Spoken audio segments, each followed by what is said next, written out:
how do you handle political disagreement or opposition? Because that's always that thing we're talking about. We want to extend ourselves across the aisle, and you have some good relationships. I think that would be a good start to where you can bridge the divide. You know, look, there's always going to be political disagreements.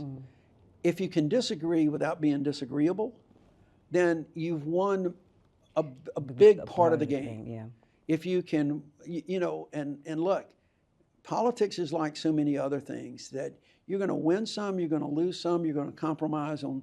And if it works the right way, you'll win some, you will lose some, but you will compromise and get more done in the middle of that. That's the way I see things. So, you know, look, it will depend on what I'm disagreeing on. There are certain things for me that are red lines. You know, things like racism, things where people are getting attacked just because of who they are, whether it's their race, it's their religion, or their sexual orientation. That is something that I put a red line on and do not tolerate. And I will tell them, and folks know that with me. But we can disagree, for instance, on matters of policy in terms of voting. And, you know, I can make my case and I can make my argument. It may not carry the day. But I think sometimes we make big mistakes when we have disagreements and we accuse them of some sinister motive rather than just legitimate disagreements. Right. And so that's what I've always tried to, you know, when I was, and this is something I think I hope your viewers will take to heart. I was only in the United States Senate for 3 years, okay? But I came in at a time, Donald Trump had been in office 1 year. I was running against a very flawed candidate that I don't even think Republicans in the U.S. Senate wanted in their caucus. Right. And so I was really fortunate to have an election that so many people across the country and the world really took some stock in. And so when I got there, I was sought out not just by other Democrats who wanted to catch the lightning that we caught, but I was sought out by Republicans who knew that I could be somebody that they could work with and talk. So at the end of the day, when I left the Senate, you can count a couple of dozen, 24 to 26, I don't know exactly, of bills that I was a lead co-sponsor. You can be a co-sponsor on a bunch of bills. I was probably a co-sponsor on 200 bills. Not that many bills passed the Senate. And some of the bills that you are there get put into a bigger bill. But there was probably 2 dozen that I was a lead co-sponsor on with a lead Republican. Nice. So you had 2 lead co-sponsors. For instance, a cold case civil rights bill, you're never going to believe, that created this cold case civil rights commission. You know who the lead Republican co-sponsor of that bill was? Ted Cruz. I can see that, though. We got it passed by unanimous consent in the Senate, and we got it on the floor of the House and got it passed. Come on, Ted. So 26 bills, and that's because people could work with me and my staff, and we could understand where each other's coming. There's a couple of those bills that took 3 years, literally the whole 3 years to get passed, because we had the give and take with others. That's the way you get things done. That's the way, and you cannot be so dogmatic. If there are always issues that you have to draw a line on. Right. And if those are there, you just walk away. But you walk away and say, maybe we can do something on the next one. Right. And that's the way I think we should be doing. And I see a little bit of that in the legislature.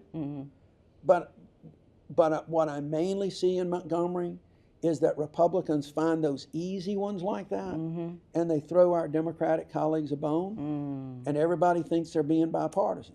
And they're not. Because most of the bills that really matter the most to people, they go in their luncheons and they come out and they will give the Democrats a few minutes to speak on it, and then they'll run around and get their cloture votes, and they cut off debate and they pass it and the governor signs it. Everything is going on behind closed doors with lobbyists and others, and there's not that collaboration that needs to be going on more. And I think that's where a lot of us novices kind of break down at, and we don't understand what's going on behind closed doors, and that's why it sometimes comes off as nefarious and we don't feel like we're being heard or That's right. addressed correctly. I 100% agree with that. And you can't break through that. I'll give you a great example. Just sort of this last session, there was a legislator, a state senator from down in South Alabama, introduced a bill that's now passed. It passed like that. The governor signed it, that prohibits the state of Alabama from enacting any environmental regulations to protect our air, our water, our communities, enacting any of those that are greater, more restrictive than what the federal government is doing. Okay, now think about that. So much for states' rights that we've heard so much about, and so much for any environmental regs at this point, because that is not something that this administration is doing at all. In fact, they're doing just the opposite. Exactly. But when asked about that bill, Senator Figures from Mobile, Vivian Figures, asked the sponsor, "Where did you get this idea?" Right. And he said, "Well, there was a group of people that came and talked to me." Never used the word constituents. Okay. Group of people. She said, "Well, who was it?" He says, "I'd rather not say." All right, that's the kind of stuff that we see all the time in Montgomery.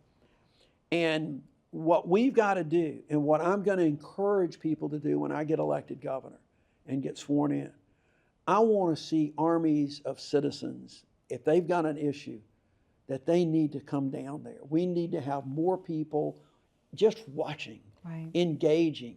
Right now, you go, when the legislature's in session, you see legislators and lobbyists and the media. That's all you see down there.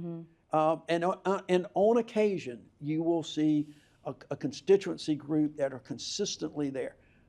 Another example, there was a bipartisan group that came together to fight for a bill called Bo's Law.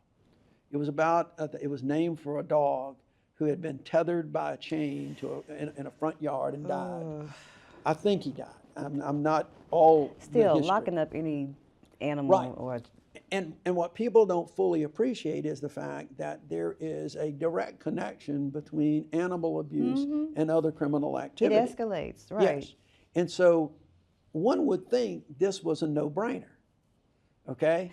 But you had a powerful interest group in Alpha, the Farm Bureau, that decided, oh, it is written so broad, maybe it could affect livestock.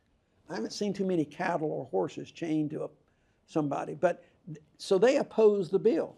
And there were people going crazy opposing that bill. But what happened is you had a bipartisan group of citizens who believed very strongly, and they were just down there all the time. They were walking the floors, they were talking to people, they were getting those commitments. We've got to have more citizen lobbyists in Montgomery, even if they come in shifts. People need to get more engaged. We need to promote people watching what's happening in Montgomery more than they do. I think that's the biggest problem that we've seen with all the gerrymandering.